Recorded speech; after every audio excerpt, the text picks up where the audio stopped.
ये ZBC की Urdu service है। पेश खिदमत है हालात हाजिरा का प्रोग्राम सरबीन। ये प्रोग्राम आप हर रोज रात 8 बजे हमारे YouTube चैनल पर सुन सकते हैं।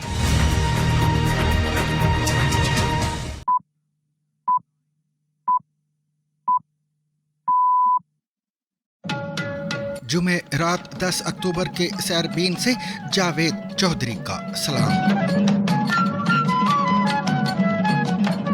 आज के सरबीन के अहम मौजूआत। इसराइल का कहना है कि उसका ईरान पर हमला महलिक ऐन निशाने पर और सबसे बढ़कर हैरानकुन होगा, मगर अमेरिका की गैर जरूरी जंग में मुलव्विस होने से हिचकिचाहट। Fronts. Whoever attacks us will be hurt and will pay a price. Our attack will be deadly, precise, and above all, surprising. They will not understand what happened or how it happened. They will see the results. ईरानी वजीर खारिजा का दौरा Saudi अरब। कहा कि अरब ममालिक की गलत फहमी है अगर उन्हें लगता है कि गैर जानिबदार रहकर वो जंग से बच सकते हैं। मजीद ये कि इराक की इसराइली चैनल की जानिब से आयतुल्लाह सिस्तानी को मुमकिना अहदाफ की फहरिस्त में शामिल करने की मजम्मत। और ये भी जानिए कि क्या पाकिस्तान के जौहरी साइंसदान डॉक्टर अब्दुल कदीर खान दुनिया के सबसे खतरनाक आदमी थे। With the evidence and the findings, and I have voluntarily admitted that much of it is true. और पाकिस्तान के वजीर दाखिला का कहना है कि PTM का जो साथ देगा उनका भी शिनाख्ती कार्ड और पासपोर्ट मनसूख होगा।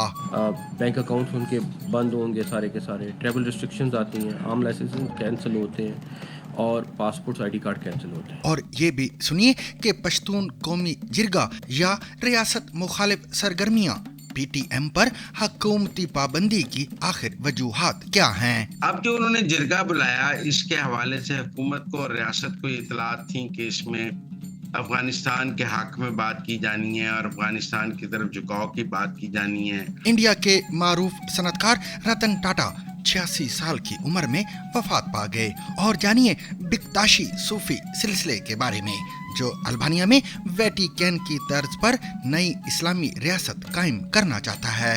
और ये भी कि कैनेडियन शहरी पर बिटकॉइन के खालिक होने का इल्जाम। बिटकॉइन के खालिक की शिनाख्त का राज आखिर हल क्यों नहीं हो पा रहा।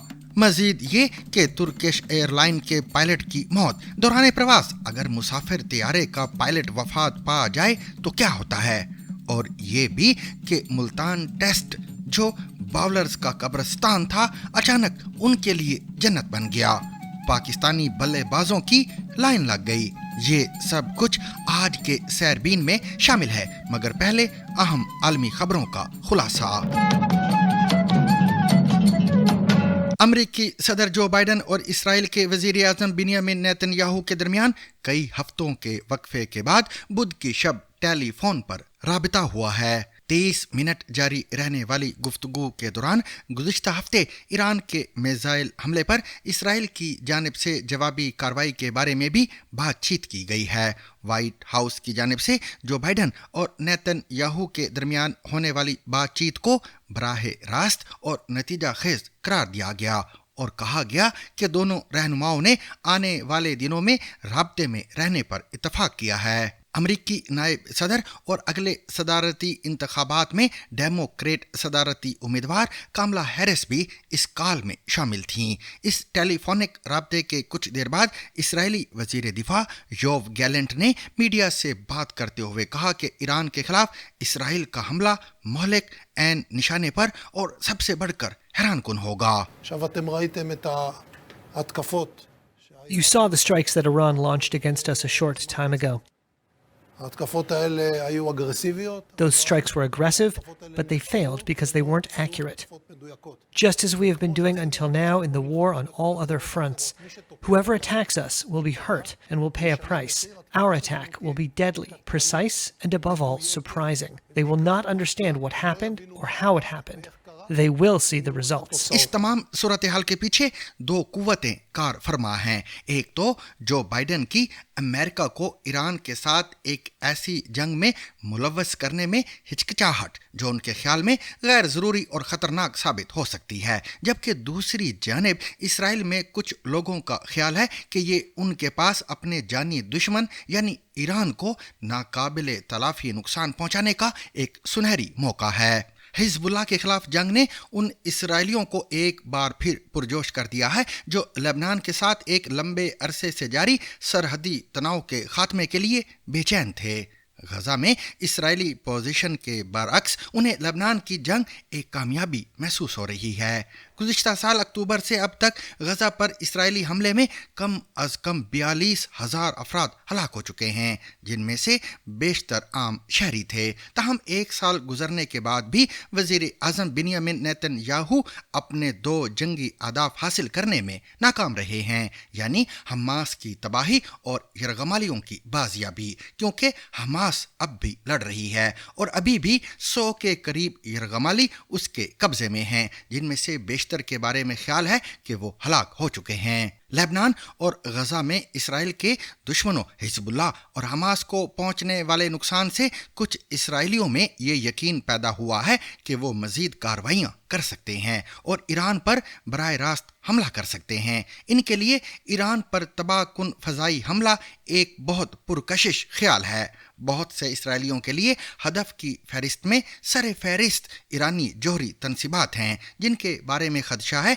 कि उन्हें जोहरी बम बनाने के लिए इस्तेमाल किया जा सकता है। ताहम अमरीकी सदर बाइडेन ने वाज़ेह कर दिया है कि उनका मुल्क इसकी हिमायत नहीं करता। अमेरिका का ख्याल है कि ईरान अभी जोहरी हथियार बनाने वाला नहीं है, लेकिन ऐसा हमला उन्हें ऐसा करने पर मजबूर कर सकता है। इसराइली वज़ीर आज़म नेतन्याहू पर अमरीकी ख्वाहिशात को नज़रअंदाज करने के लिए सबसे ज़्यादा दबाव साबिक वज़ीर आज़म नफ्ताली बेनेट की जानिब से है। बेनेट का कहना है कि इसराइल को ईरान के खिलाफ कार्रवाई करने में हिचकिचाहट महसूस नहीं करनी चाहिए और उनका इसरार है कि ये हमला करने के लिए मौजू तरीन वक्त है। हिज़्ब इख्तिलाफ के रहनुमा की तरह बेनेट का भी ख्याल है कि हिजबुल्लाह और हमास को पहुंचने वाले नुकसान की वजह से ईरान इस वक्त बहुत कमज़ोर है। वो कहते हैं बुनियादी तौर पर ईरान के पास अपने दिफा के लिए हिजबुल्लाह और हमास की शक्ल में दो हथियार थे। ये दोनों तंजीमें किसी भी मुमकिन हमले के खिलाफ उसके लिए इंश्योरेंस पॉलिसी की तरह थे, लेकिन अब वो दोनों बाजू काफ़ी हद तक गैर मुअस्सर हो चुके हैं। याद रहे कि ईरान और इसराइल के दरमियान हालिया बराह रास्त तनाज़ा उस वक्त शुरू हुआ जब शाम में ईरानी सफारत खाने पर होने वाले इसराइली फ़ज़ाई हमले में अहम ईरानी जनरल मारे गए थे।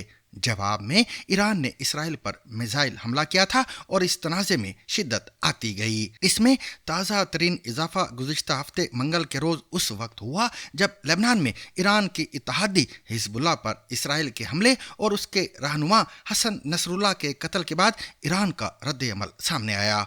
ईरान ने इसराइल पर बैलिस्टिक मिसाइल से हमला किया और इसराइली वज़ीर आज़म ने जवाबी हमला करने का अज़म जाहिर किया। दूसरी जानिब सदर बाइडेन गजा में इसराइली जारहियत रोकने से गुरेज़ा दिखाई देते हैं और लेबनान में भी उन्होंने इसराइल से शहरियों को पहुंचने वाले नुकसान को कम से कम करने पर जोर दिया है, लेकिन वो इस बात पर डटे हुए हैं कि इसराइल को ईरानियों को जवाब देने के लिए ईरान की जोहरी तनसीबात पर हमले नहीं करना चाहिए। अमेरिका का ख्याल है कि ईरान जोहरी हथियार बनाने वाला नहीं है। सदर बाइडेन का कहना है कि इसराइल को अपना दिफा करना चाहिए, लेकिन इसके लिए ईरानी जोहरी तनसीबात या उसकी तेल की सनत पर हमला नहीं करना चाहिए। अमेरिका को डर है कि कहीं उसे एक ऐसी जंग में शामिल ना होना पड़े जिसमें वो शामिल होना नहीं चाहता, और ऐसे खदशात भी हैं कि अगर ईरान इस हमले को सह गया तो वो हर सूरत जोहरी वॉरहेड तैयार करेगा। इस फैलती जंग के अगले मराहिल का दारोमदार इसराइल की जवाबी कार्रवाई पर है, जो अब किसी भी दिन हो सकती है। खबर है कि बुध के रोज ईरानी वजीर खारिजा अब्बास अराक्ची खलीजी मुमालिक के दौरे पर रवाना हुए हैं, जहां उनका पहला पड़ाव सऊदी अरब था। ईरानी वजारत खारिजा के मुताबिक अराक्ची के दौरे का मकसद हमसाया मुमालिक के साथ ताल्लुकात को मजबूत बनाना, इस्तेकाम और सलामती को यकीनी बनाना और इक्तिसादी ताउन को फरोग देना है। ये दौरा हमास और इसराइल के दरमियान जंग और लेबनान पर इसराइली हमले की वजह से खित्ते में बढ़ती कशीदगी के बाइस काफ़ी अहमियत का हामिल है। ईरानी वजीर खारिजा और उनके सऊदी हम मनसब फैसल बिन फरहान के दरमियान मुलाकात के बाद ईरानी वजारत खारिजा के तर्जुमान इस्माइल बागाई का कहना था कि दोनों वज़राए खारिजा के दरमियान खित्ते की ताज़ा तरीन पेश रफ्त खसूसन गजा और लेबनान की सूरत हाल के हवाले से मुफीद और तामीरी गुफ्तगू हुई है और दोनों फरीकों ने गजा और लेबनान में जंग के खात्मे का मुतालबा किया है। इससे कबल बागाई ने एक्स पर जारी एक पैगाम में कहा था कि अराक्ची का दौरा सऊदी अरब का मकसद ईरान की सफारती कोशिशों और खित्ते के मुमालिक के साथ हम आहंगी बढ़ाना है।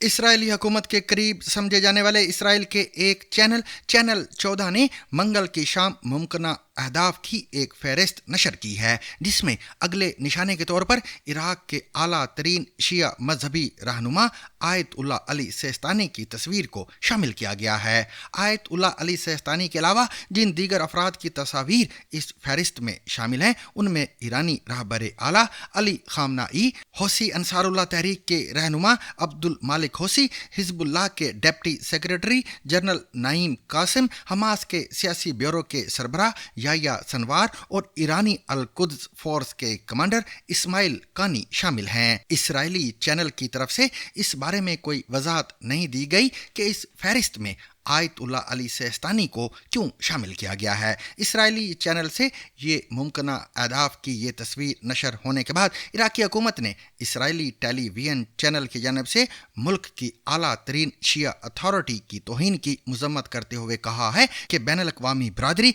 इस मामले का नोटिस ले।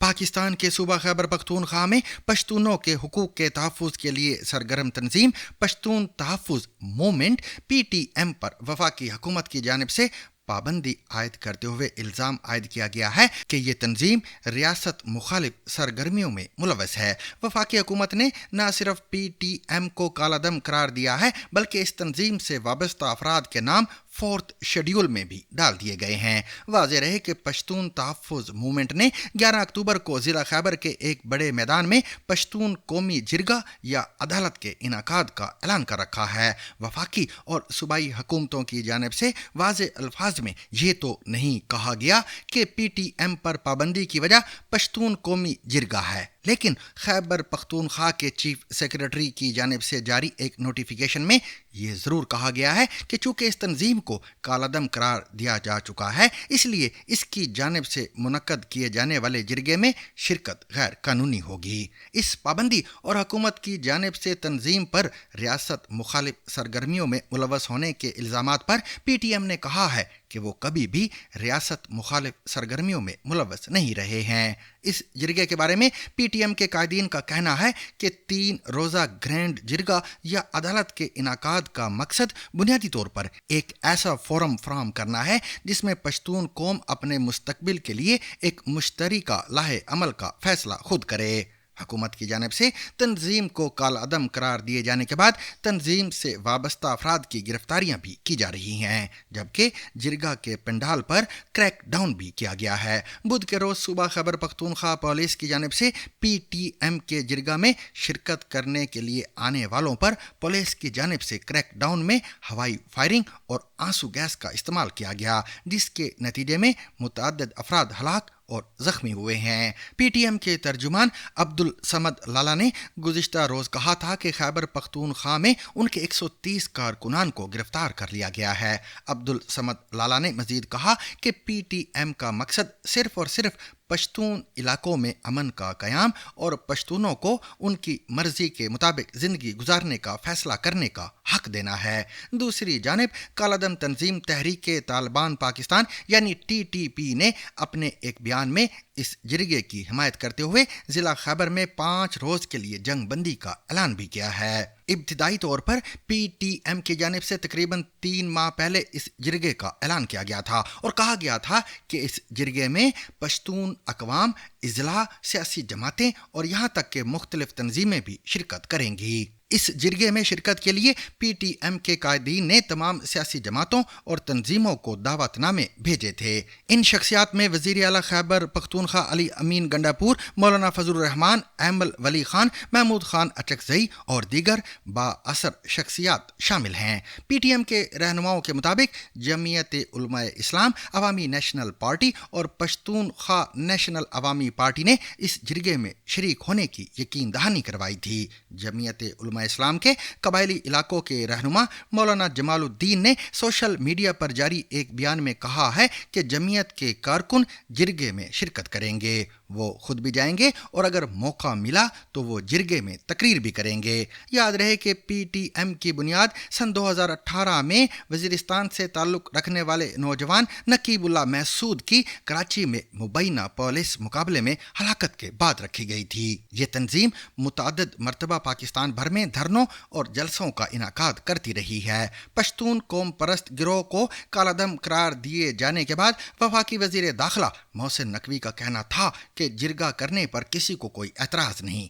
ہم کسی صورت کسی اور جوڈیشل سسٹم کی اجازت نہیں دے سکتے۔ اسلام آباد میں میڈیا سے گفتگو کرتے ہوئے انہوں نے کہا کہ ہزاروں کی تعداد کے ساتھ لوگوں کو لانا، اس کو جرگہ نہیں کچھ اور کہا جاتا ہے۔ حکومت پاکستان نے فیصلہ کیا ہے کہ کسی بھی صورت میں متوازی عدالتی نظام کی اجازت نہیں دی جا سکتی۔ کئی سالوں سے اسٹیٹ انسٹیٹیوشن کو گالیاں دیتے رہے اور ہم چپ کر کے بیٹھے رہے۔ آپ دنیا کی مثالیں لے لیں، آپ اپنے ہمسایہ ملک کی مثالیں لے لیں کہ جہاں پہ اس طرح ہوتا ہے ان کے ساتھ ہوتا کیا ہے۔ یہ تو اتنے سالوں کے بعد اتنا ویٹ کر کے کبھی بھی نہیں ہوتا ہے۔ خیر اس کو بین کیا اور اس کے بعد کے پی کے گورنمنٹ نے 54 لوگ تھے جو فورس اسکیجول میں ڈالے اور 34 جو تھے بلوچستان نے ڈالے، اور اس کے بعد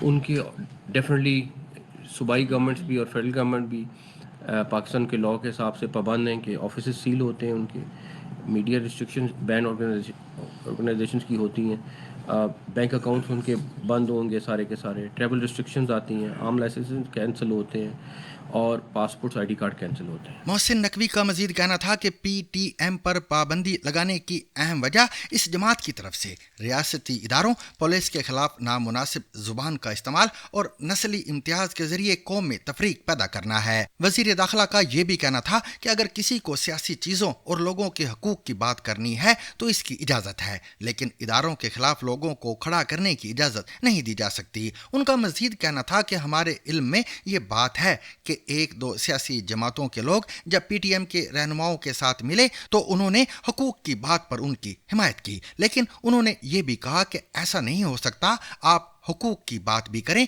اور ساتھ بندوق بھی اٹھائیں۔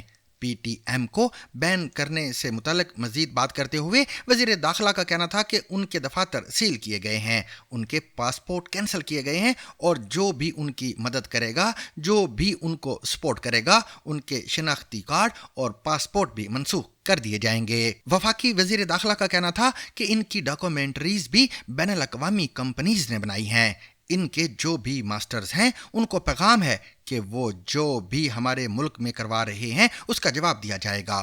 سامعین، یہ پہلا موقع نہیں ہے، اس سے پہلے بھی حکومت پاکستان اور پی ٹی ایم میں اختلافات سامنے آتے رہے ہیں، مگر اس بار ایسا کیا ہوا جو تنظیم کو کالعدم قرار دے دیا گیا؟ اس سوال کا جواب جانتے ہیں تجزیہ کار مزمل سور وردی سے۔ ان کو 2018 کے الیکشن میں قومی دھارے میں شامل کرنے کی کوشش کی گئی تھی جب ان کے 2 ایم این اے بھی منتخب ہوئے تھے، لیکن وہ کوشش ریاست کی ناکام ہو گئی۔ اب جو انہوں نے جرگہ بلایا، اس کے حوالے سے حکومت کو اور ریاست کو اطلاعات تھیں کہ اس میں افغانستان کے حق میں بات کی جانی ہے اور افغانستان کی طرف جھکاؤ کی بات کی جانی ہے، اور اس وقت پاکستان کے اور افغانستان کے تعلقات اچھے بھی نہیں ہیں، ویسے بھی سرحدیں بند ہیں، آج بھی آپ کو پتہ ہے سرحد پر ٹینشن ہوئی ہے، سمگلنگ بند کی ہوئی ہے، اس کے علاوہ ٹی ٹی پی کی جو افغانستان سے دہشت گردی ہے، بی ایل اے کی دہشت گردی ہے، اس کی وجہ سے بھی ایسے میں پی ٹی ایم کا ایک جو ہے وہ جرگہ وہ پاکستان کے مفاد میں نہیں تھا۔ اب صورتحال یہ ہے کہ اس جرگے کے لیے پہلے تو تحریک انصاف نے بڑی سہولت کاری کی. ہم نے دیکھا کہ اسد قیصر وغیرہ نے اسلام آباد میں منظور پشین وغیرہ سے ملاقات کی اور اس جرگے کے لیے بڑی تیاری شروع کی گئی اور ایسا ماحول بنایا گیا کہ اس جرگے کے ذریعے وفاق اور ریاست پر حملہ کیا جائے گا. لیکن ہمیں نظر آ رہا تھا پی ٹی آئی اور پی ٹی ایم کا اتحاد آہستہ آہستہ قربتیں بھی نظر آ رہی تھیں. تاہم پھر وفاقی حکومت نے پی ٹی ایم کو بین کر دیا اس جرگے سے پہلے تاکہ اس جرگے کی قانونی حیثیت ختم کی جا سکے اور پھر صوبائی حکومت کو کہا کہ اس جرگے کو اس غیر قانونی جرگے کو روکا جائے. اب پی ٹی آئی نے پہلے تو منظور پشین وغیرہ کے ساتھ بڑی اٹی چھٹی لڑائی ہوئی تھی اور سب نے اس جرگے میں جانا تھا، لیکن جب ریاست نے ان کو پر پابندی لگا دی اور ان کو کالعدم تنظیم قرار دے دیا تو ہم نے آج دیکھا کہ آج کے پی کی پولیس نے وہاں پر ایکشن کیا ہے. خیبر میں ان کے جہاں ان کا جرگہ تھا وہاں پر آنسو گیس شیلنگ سب کچھ کیا گیا اور اسے روکنے کی جو ہے بہت کوشش کی گئی ہے. تو پی ٹی ایم کا جو ایجنڈا ہے وہ سب کے سامنے تھا اور پی ٹی ایم کے ایجنڈے کے ساتھ پی ٹی آئی کی قربتیں بہت افسوسناک تھیں، لیکن آج جو کے پی گورنمنٹ نے روکا ہے اس سے مجھے لگا ہے کہ کہیں نہ کہیں گنڈا پور نے اسٹیبلشمنٹ کے ساتھ اور ریاست پاکستان کے ساتھ کھڑے ہونے کا فیصلہ کیا ہے. سامعین، اب ماضی قریب کے جھروکوں سے ایک اہم خبر. The investigation has established that many of the reported activities did occur and that these were inevitably initiated at my behest. In my interviews with the concerned government officials, I was confronted with the evidence and the findings, and I have voluntarily admitted that much of it is true and accurate. یہ تو اس خبر کا اختتام تھا، مگر ہم آپ کو اس سے ذرا پیچھے لے چلتے ہیں. 11 دسمبر 2003 کو امریکی خفیہ ایجنسی CIA اور برطانوی انٹیلیجنس ایجنسی MI6 کے افسران کا ایک گروپ لیبیا میں ایک خصوصی طیارے پر سوار ہونے کو تھا جب انہیں خاکی لفافوں کا ایک پلندہ تھمایا گیا. یہ ٹیم لیبیا کے حکام کے ساتھ انتہائی اہم مذاکرات کے ایک خفیہ مشن کے اختتام کے قریب تھی. جب انہوں نے جہاز میں سوار ہو کر ان خاکی لفافوں کو کھولا تو انہیں علم ہوا کہ انہیں وہ اہم شواہد دیے گئے ہیں جن کی انہیں اشد ضرورت تھی. ان خاکی لفافوں میں ایٹمی ہتھیاروں کے ڈیزائن تھے. ان ڈیزائنز کے علاوہ جوہری پروگرام سے متعلقہ پرزہ جات پاکستان کے ایٹمی سائنسدان ڈاکٹر عبدالقدیر خان نے مہیا کیے تھے. گزشتہ نصف صدی میں عالمی سلامتی کے حوالے سے عبدالقدیر خان ایک اہم ترین شخصیت تھے. ان کی ذات دنیا کی خطرناک ترین ٹیکنالوجی کے حوالے سے جاری لڑائی، جہاں یہ ٹیکنالوجی رکھنے والے اور اس کو حاصل کرنے والے خواہش مند آمنے سامنے ہیں، اس کہانی کا ایک اہم محور تھی. سابق CIA ڈائریکٹر جارج ٹیننٹ نے AQ خان کو کم از کم اسامہ بن لادن جتنا خطرناک قرار دیا تھا. انہوں نے یہ موازنہ اس وقت پیش کیا تھا جب یہ پتہ لگ چکا تھا کہ اسامہ بن لادن 9/11 حملوں کے ماسٹر مائنڈ ہیں. حقیقت یہ ہے کہ اگرچہ ڈاکٹر AQ خان کو مغرب جاسوس دنیا کا سب سے خطرناک انسان قرار دیتے ہیں، لیکن اپنے وطن پاکستان میں انہیں ایک قومی ہیرو کے طور پر سراہا جاتا ہے. یہ چیز آپ کو نہ صرف ان کی شخصیت کی پیچیدگی کے بارے میں بہت کچھ بتاتی ہے، بلکہ یہ بھی ظاہر کرتی ہے کہ دنیا ایٹمی ہتھیاروں کو کس نظر سے دیکھتی ہے. 70 کی دہائی میں ڈاکٹر عبدالقدیر خان یورپ میں ایٹمی جاسوس بن کر نہیں آئے تھے، لیکن وہ ایک جاسوس بن کر گئے تھے. وہ 1970 کی دہائی میں نیدرلینڈ میں کام کر رہے تھے جب ان کے ملک پاکستان نے 1971 کی جنگ میں شکست کے بعد اور انڈیا کی ایٹمی ترقی سے خوف زدہ ہو کر ایٹمی بم بنانے کی مہم شروع کی تھی. ڈاکٹر خان ایک یورپی کمپنی میں یورینیم افزودگی کے لیے سینٹریفیوجز بنانے کے کام میں شامل تھے.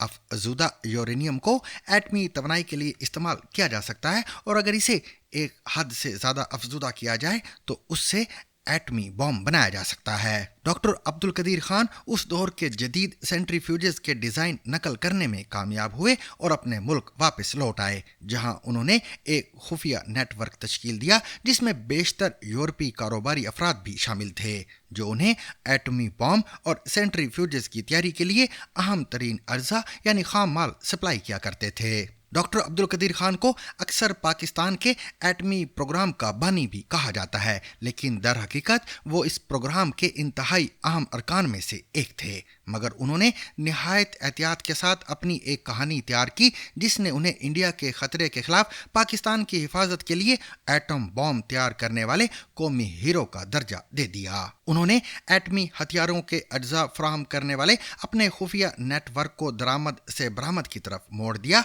और वो दुनिया भर में घूमने वाली एक शख्सियत बन गए और उन्होंने कई मुमालिक के साथ मुआहदे और सौदे किए। इनमें से बहुत से मुमालिक को मगरबी मुमालिक बागी रियासतें समझते थे। ईरान के एटमी प्रोग्राम के लिए सेंट्रीफ्यूजेस की तैयारी का प्रोग्राम जो हालिया बरसों में शदीद आलमी सफारतकारी की एक वजह बना रहा है, उसका नुमाया हिस्सा डॉक्टर अब्दुल कदीर खान के फराहम करदा डिज़ाइन और मवाद से बनाया गया था। एक मुलाकात में अब्दुल कदीर खान के नुमाइंदों ने ईरान को एक एटमी प्रोग्राम की तैयारी में इस्तेमाल होने वाले मवाद और अज्जा की एक फहरिस्त फराहम की थी जिसमें कीमतें भी दर्ज थी और ईरानी हुकाम इसके मुताबिक मॉल का ऑर्डर दे सकते थे। अब्दुल कदीर खान ने 1 दर्जन से ज़्यादा दौरे शुमाली कोरिया के भी किए थे जहां से ये ख्याल किया जाता है कि एटमी टेक्नोलॉजी के बदले मिसाइल टेक्नोलॉजी की महारत हासिल की गई थी। इन तमाम सौदों के साथ एक अहम राज हमेशा रहा कि क्या AQ खान ये सब कुछ अकेले कर रहे थे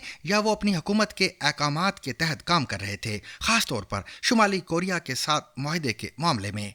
कभी ये भी कहा गया कि अब्दुल कदीर खान ये सब कुछ पैसों के लालच में कर रहे थे, लेकिन ये इतना सादा नहीं है। वो अपने मुल्क की क़यादत के साथ मिलकर काम करने के साथ साथ जोहरी हथियारों पर मगरबी मुमालिक की अजारादारी को तोड़ना चाहते थे। उन्होंने एटमी हथियारों की टेक्नोलॉजी पर मगरबी मुमालिक की अजारादारी को तनकीद का निशाना बनाते हुए इसे मगरबी मुनाफकत करार दिया था और सवाल किया था कि चंद मुमालिक को अपने तहफ़्फ़ुज़ व दिफा के लिए ये हथियार रखने की इजाज़त क्यों दी जानी चाहिए और दूसरों को क्यों नहीं। एक मर्तबा उन्होंने कहा था कि मैं पागल या बेवकूफ़ इंसान नहीं, वो मुझे नापसंद करते हैं और वो मेरे खिलाफ हर तरह के मनगढ़ंत और बेबुनियाद इल्ज़ामात लगाते हैं क्योंकि मैंने उनके स्ट्रेटेजिक मंसूबों को ख़राब कर दिया है।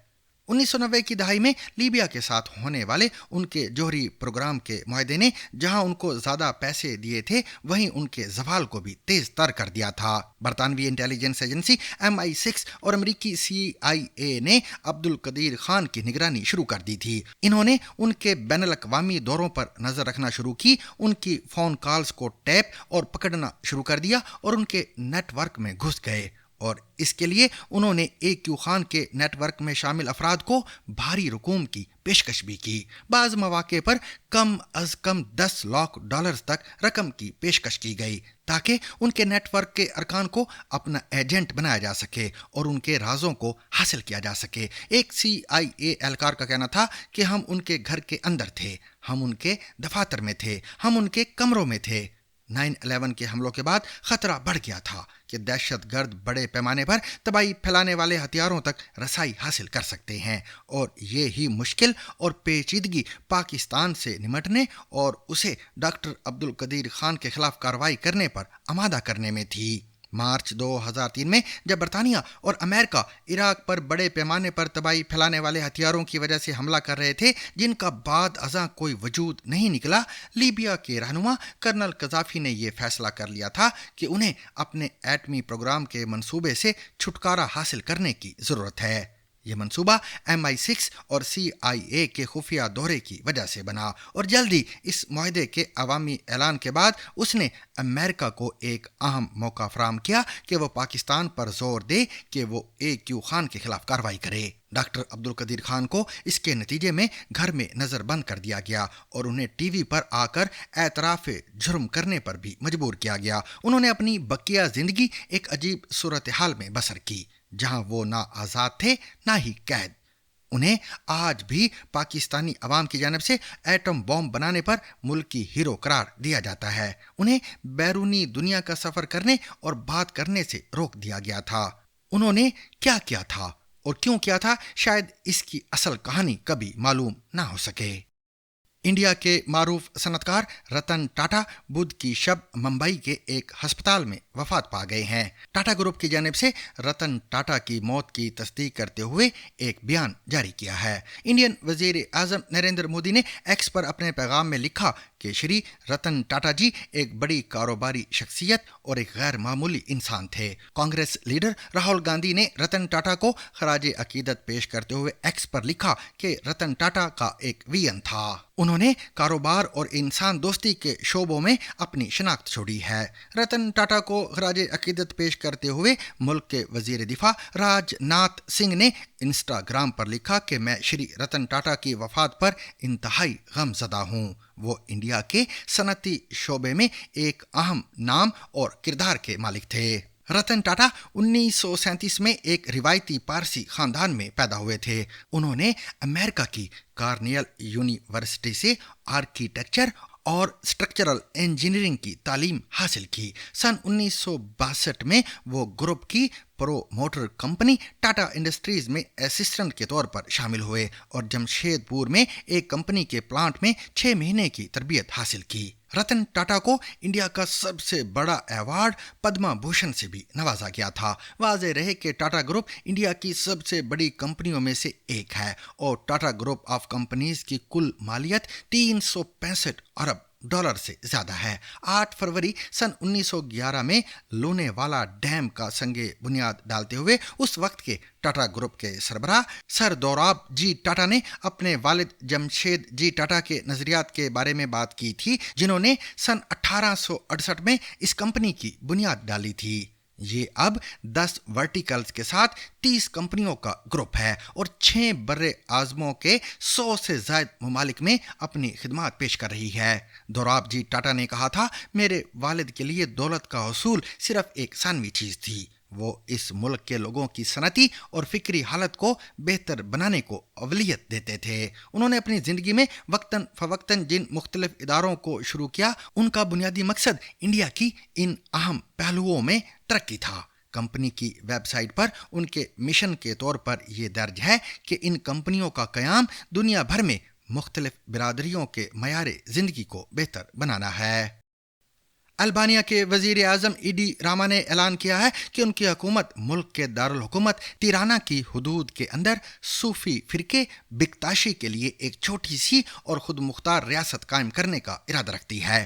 نیو یارک ٹائمز کے مطابق حال ہی میں امریکہ میں ہونے والے اقوام متحدہ کے سربراہی اجلاس کے دوران البانیہ کے وزیر اعظم ایڈی راما نے پہلی بار اس منصوبے سے متعلق مختصراً اپنا خیال پیش کیا تھا۔ البانیہ کے وزیر اعظم کا مزید کہنا تھا کہ ہمارا مقصد دارالحکومت تیرانا میں پہلے سے موجود بکتاشی سینٹر کو اعتدال پسندی، رواداری اور پرامن بقائے باہمی کے نئے مرکز کے طور پر ایک خود مختار ریاست میں تبدیل کرنے کی حمایت کرنا ہے۔ انہوں نے مزید کہا کہ اس نئی ریاست کا مقصد اسلام کے ایک ایسے رواداری پر مبنی ورژن کو فروغ دینا ہے جس پر البانیہ کے عوام فخر محسوس کر سکیں۔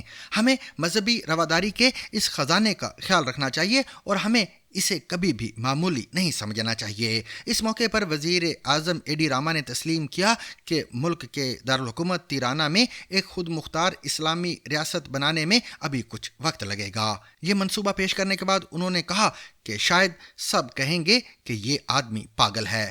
وہ میرے بارے میں پہلے بھی ایسا ہی کئی بار کہہ چکے ہیں، مگر مجھے کوئی پرواہ نہیں، چاہے میں پاگل ہوں یا نہیں، اہم بات اچھائی کے لیے کوشش کرنا ہے۔ دوسری جانب تیرانا میں بسنے والی بکتاشی برادری نے وزیر اعظم کے اس بیان کو خوش آئند قرار دیتے ہوئے اپنے ایک بیان میں کہا ہے کہ بکتاشی برادری کو خود مختار بنانے کا فیصلہ ایک منقسم دنیا میں جامعیت، مذہبی ہم آہنگی اور مکالمے کے اقدار کو فروغ دینے میں ایک اہم قدم ہے۔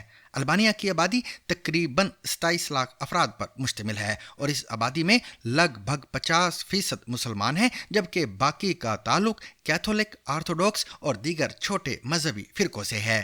یہ ملک اپنی مذہبی ہم آہنگی اور پرامن بقائے باہمی کے لیے جانا جاتا ہے۔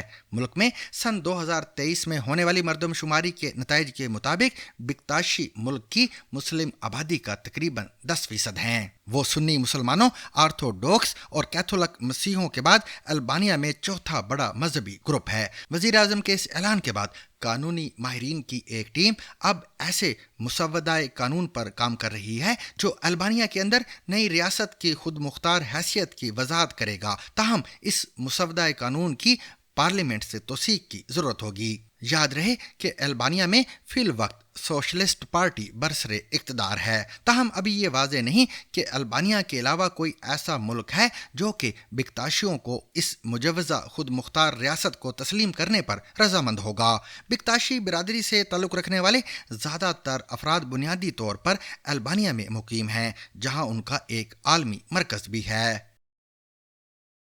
सामीन, एमरजेंसी लैंडिंग का सुनते ही ऐसा लगता है जैसे जहाज में कोई तकनीकी मसला हो गया हो जिसकी वजह से एमरजेंसी लैंडिंग की ज़रूरत पेश आई। लेकिन हर बार वजह तकनीकी मसाइल नहीं होते, बल्कि बाज़ औक़ात किसी मुसाफिर और हत्ता के जहाज उड़ाने वाले पायलट की मौत के बाइस भी ऐसा हो सकता है। हाल ही में अमेरिका के शहर सेटल से तुर्की के शहर इस्तांबुल जाने वाली तुर्किश एयरलाइन के पायलट की दौरान परवाज तबीयत ख़राब हुई, जिसके फ़ौरन बाद उनकी मौत हो गई और जहाज़ की हंगामी लैंडिंग करना पड़ी। तुर्किश एयरलाइन के तर्जुमान के मुताबिक जहाज़ को चलाने वाले 59 बरस के कैप्टन अलचीन पहलियून दौरान परवाज बेहोश हो गए, जिसके बाद सेकंड पायलट ने जहाज़ का कंट्रोल संभाल लिया। याद रहे कि ये कोई पहला वाक़या नहीं जब दौरान प्रवास किसी पायलट की मौत हुई हो। सन 2015 में अमेरिकी एयरलाइंस के एक 57 साला पायलट बोस्टन जाने वाली प्रवास के दौरान वफात पा गए थे। इसके अलावा सन 2017 में भी अमेरिकी एयरलाइंस के एक पायलट की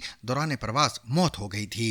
ये फ्लाइट डलास से न्यू मैक्सिको जा रही थी, जबकि किसी मुसाफिर की मौत के 22 तैयारे को हंगामी तौर पर किसी एयरपोर्ट पर उतारने की खबरें तो गाहे बगाहे सामने आती रहती हैं। गुज़िश्ता माह ही एयर अरबिया की शारजा से ढाका जाने वाली एक प्रवास पर एक मुसाफिर की वफात के बाइस उसे पाकिस्तान के शहर कराची में हंगामी लैंडिंग करवाना पड़ी थी। मगर सवाल ये है कि अगर सैकड़ों मुसाफिरों को अपनी मंजिल पर ले जाने वाले पायलट की तबीयत ख़राब हो जाए या उसकी मौत वाक़या हो जाए तो ऐसी सूरत हाल में जहाज़ में मौजूद फ़ज़ाई अमला क्या करता है? क्या जहाज़ में सवार मुसाफिरों को पायलट की हालत के बारे में बताया जाता है? और क्या पायलट के बगैर जहाज़ की लैंडिंग मुमकिन है? फ्लाई दुबई से मुंसलिक पायलट साद मसूद ने ZBC को बताया कि ऐसी सूरत हाल में कॉकपिट में मौजूद दूसरा पायलट फौरी तौर पर जहाज़ का कंट्रोल संभाल लेता है और ATC यानी एयर ट्रैफिक कंट्रोल को राब्ता करके ये बता देता है कि उन्हें हंगामी लैंडिंग की ज़रूरत है। उन्होंने वजाहत करते हुए बताया कि फ़्लाइट का रुख मोड़ना हो तो उसके लिए जहाज़ के अमले के पास एक कोड होता है जो एमरजेंसी ऑन बोर्ड के लिए इस्तेमाल किया जाता है। ये कोड मेडिकल एमरजेंसी और टेक्निकल मसाइल के दौरान इस्तेमाल होता है, ताहम जहाज के हाई जैक होने की सूरत में दूसरा कोड इस्तेमाल किया जाता है। उन्होंने बताया कि कभी कभी अपने साथी पायलट को बुरी हालत में देखकर दूसरे पायलट की ज़हनी हालत भी मुतासिर हो सकती है, इसलिए ऐसी सूरत हाल में भी हंगामी लैंडिंग करना ज़रूरी होती है। साद मसूद ने मजीद बताया कि दूसरी जानब जिस पायलट की तबीयत ख़राब होती है, कैबिन क्रू सेटकॉम के ज़रिए उसकी हालत के बारे में मैडलाइन पर रब्ता करता है और वहाँ से मिलने वाली हिदायत पर अमल किया जाता है। वाज़ेह रहे कि दुनिया भर में एयरलाइंस के अमले को किसी भी मेडिकल इमरजेंसी के लिए फर्स्ट एड और CPR की तरबियत दी जाती है। एक नई दस्तावेजी फिल्म में क्रिप्टो करेंसी से मुतल्लिक सबसे बड़ा राज हल करने का दावा किया गया है, यानी बिटकॉइन के मौजद की असल शिनाख्त। बिटकॉइन के मौजद की असल शिनाख्त इंटरनेट पर इस वक्त एक राज बनी हुई है। सन 2009 में नामालूम फर्द या अफराद ने जब इस डिजिटल करेंसी को मुतारफ करवाया था तो अपना तारुफ सतोशी नाकामोटो के नाम से करवाया था। अब HBO के लिए एक फिल्म बनाने वाले फिल्म साजों का कहना है कि उन्हें इस सवाल का जवाब मिल गया है कि सतोशी नाकामोटो कौन है। उनके मुताबिक बिटकॉइन के असल मौजद कनाडा से ताल्लुक़ रखने वाले क्रिप्टो माहिर पीटर टोड हैं। मगर ये मामला इतना सादा नहीं है, क्योंकि क्रिप्टो माहिर पीटर टोड ने इस इंकशाफ को मज़ीका खेज करार दिया है। दस्तावेजी फिल्म इन money electric the bitcoin mystery में फिल्म साज क्लीन होबेक ने पीटर टोड से इस बारे में बराह रास्त सवालात भी पूछे हैं। फिल्म साज होबेक इस दस्तावेजी फिल्म में कुछ सबूत पीटर टोड को दिखाते हैं और पूछते हैं कि क्या वो बिटकॉइन के मौजद हैं। इस पर पीटर टोड सिर्फ हंस देते हैं। उन्होंने बाद में सोशल मीडिया प्लेटफॉर्म एक्स पर लिखा कि मैं सतोशी नाकामोटो नहीं हूँ। सतोशी नाकामोटो की पुरअसरार शख्सियत सिर्फ लोगों के तजस्सुस की वजह से नहीं, बल्कि जो बेशुमार दौलत उन्होंने कमाई वो लोगों की तवज्जो का मरकज़ है। अगर सतोशी नाकामोटो के पास अब भी बिटकॉइन वॉलेट का कंट्रोल है तो आज वो $70 अरब के मालिक होंगे। इसका मतलब ये है कि वो दुनिया के 20वें अमीर तरीन शख्स होंगे। और आखिर में खेल के मैदान से एक खबर। पहली इनिंग्स में 550 रन बनाने वाली पाकिस्तानी टीम को मैच के चौथे रोज चाय के वक्फे के बाद इंतहाई मुश्किल सूरत हाल का सामना है और अब तक उसके 6 खिलाड़ी पवेलियन लौट चुके हैं। एक ऐसी पिच पर जहां इंग्लैंड के बल्लेबाज चंद ही ओवर्स पहले तक जारिहाना अंदाज अपनाए हुए थे और पाकिस्तानी बाउलर्स को मुल्तान की धूप में 150 ओवर्स तक बॉलिंग करवाने पर मजबूर करने के बाद तारीख में पहली बार पाकिस्तान के खिलाफ 800 रन बना चुके थे, वहां पाकिस्तानी बल्लेबाजों की लाइन लग गई। चौथे रोज जो रूट और हैरी ब्रूक ने इंग्लैंड की तारीख की सबसे बड़ी 412 रन्स की शराकत बनाई और पाकिस्तान के लिए तीसरी इनिंग्स को चौथी इनिंग्स में तब्दील करते हुए इस बात को यकीनी बनाया कि अब सारा दबाव पाकिस्तान पर होगा। पाकिस्तान ने जब अपनी इनिंग्स का आगाज किया तो ये दबाव आया था और पहली गेंद पर अब्दुल्ला शफीक को वोक्स ने बोल्ड किया और फिर कप्तान शान मसूद, बाबर आजम, साइम अयूब और मोहम्मद रिजवान को भी स्कोर में ज्यादा इजाफे के बगैर पवेलियन लौटना पड़ा। यूं ये इस साल चौथा टेस्ट है जिसमें पाकिस्तान को दूसरी इनिंग्स में बैटिंग में मुश्किलात का सामना है। Rediscover the trusted voice of news with Zigzag Broadcast Company's revival of BBC Sarabeen. ZBC Sarabeen.